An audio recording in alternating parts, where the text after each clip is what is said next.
Everyone and their mother talks about using stories and content to get people engaged. If you're a founder of a B2B business, like a software business or an agency, you're probably wondering how on earth can I craft a story around that?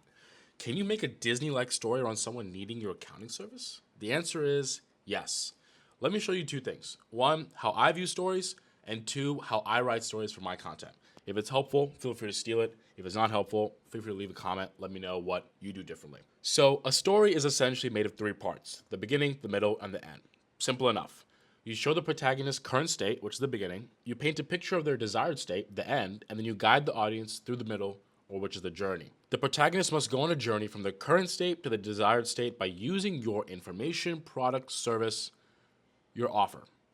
Your offer is a missing key to the transformation they're looking for. It's the last piece of the puzzle. So here's an example of what that can look like. An accounting firm could tell a story about how a business owner may start a donut shop and all is good. But the donut shop owner now has to make sure their numbers look right. They get to their books and they realize that they are way out of their element. Numbers pop up off the screen, drowning them in information. They get overwhelmed and almost have a panic attack. They realize they're about to spend the next 4 weekends working 10-hour days just on the books. They got into this business to sell donuts, not drown in spreadsheets. They even start to question their love for donut making. But they know the numbers are important to stay compliant and not miss tax deadlines, so they do some digging and learn about your accounting services. They see what you've done for others and they reach out to you. Because you're so great at your job, you handle all their accounting and bookkeeping and tax work, and they're grateful to have their weekends back and their passion back. And they even name a donut after you. That's an example of a story going from a current state to a desired state through your solution, in this case being the accounting services. So you often hear people say that the best stories evoke emotion. So how can a business create emotion? This is how I would do it. Share the problems or frustrations that your buyers face without your product or service. If you sell accounting services, share the frustration of not knowing your numbers, the stress of handling taxes, or the fear of accidentally messing up and facing legal trouble. If you sell project management software, talk about the chaos of missed deadlines, the headache of not having a clear view of your tasks, or the anxiety of losing clients due to small mistakes. If you sell insurance, share the fear of a loved one passing away and the family being unprepared. That's deep, raw emotion. And here's the point: people buy solutions because they have a problem.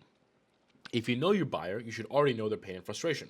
Lean into that and dig into their emotions. So let me tell you a story about how I first learned storytelling.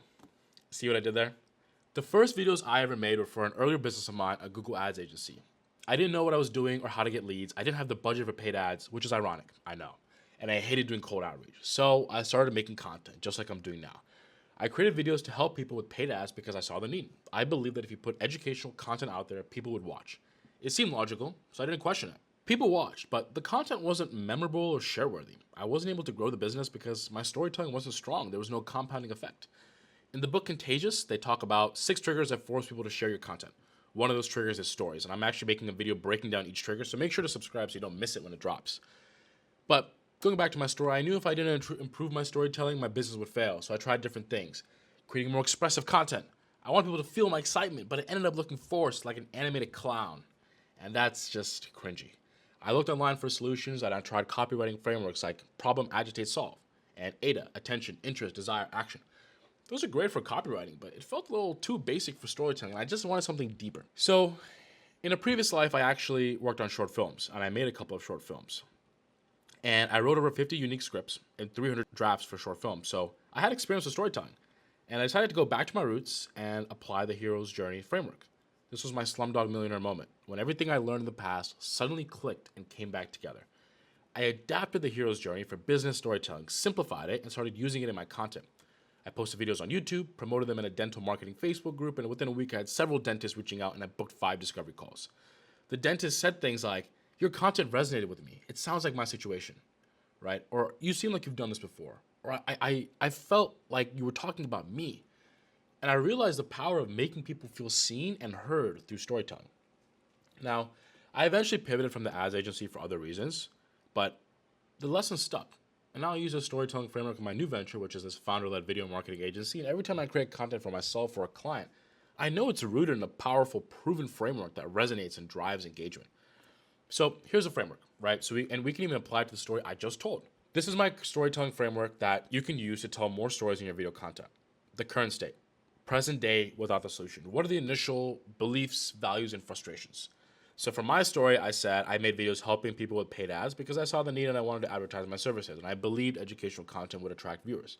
Second, what is a trigger event or the catalyst? This is the event that pushes the protagonist to make a change. From the story, I felt pressure from not getting enough leads. The content wasn't memorable enough. People didn't feel the need to share it. Third is the compelling event and the stakes. The problem must be solved before impending doom. The stakes are high and the pain is relatable. If I didn't fix my storytelling, my business wouldn't grow. I felt stuck and I felt like it would fail.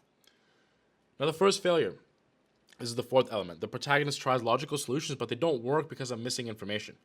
So for my story, I tried using animation and being more expressive. I tried copywriting frameworks, but it didn't work. It didn't feel like me, and it wasn't getting the results I wanted. The fifth element is solution. The hero discovers a new tool or approach and uses it successfully. So I adapted the hero's journey framework for my business content, and it worked. And I got 5 discovery calls in the first week of doing it. And the desired state. The protagonist now has a new tool and a transformed perspective. So I saw the power of storytelling and how it resonated with potential clients, and I'm now using this framework in my new agency. Here are 2 examples of how you can implement a story in a B2B context. So a client case study is a great way to do this. Tell a story about how a client was struggling before they found your solution. Describe the problems they were dealing with before in the beginning state, how your service helped them, which is the middle state or the transformation, and the transformation they experienced afterwards in the desired state.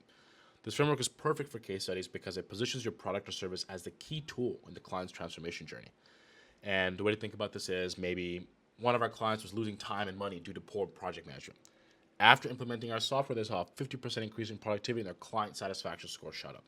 Now, somebody who's facing poor project management would be like, wow, that sounds like me. 50% increase in productivity, how do they do that? I want my client satisfaction scores to go up. That is going to resonate with them if that's what they're going through. And of course, the storytelling is rooted in what you know your buyer's pains are, so it should resonate. And here's a personal story example to build a personal brand or more influence and authority for yourself.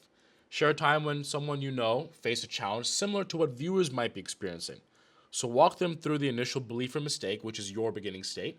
What changed that belief, the catalyst for the middle part of the journey, and the new perspective gain, which is the desired state. So the second example talks a bit more about a personal point of view, shows vulnerability and builds trust. It's relatable, and it positions you as someone who's been in their shoes. Here's an example of that. I used to think managing tasks on a spreadsheet was enough until I started missing deadlines.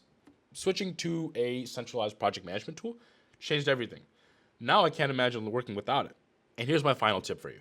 Don't be afraid to share your mistakes. Start the story off as someone who made a mistake or a wrong decision, but finish it strong and show how you overcame it and what you've learned. Always be the hero that comes out better and stronger. Don't end the story as a loser, right? You must have positive change. That's a story.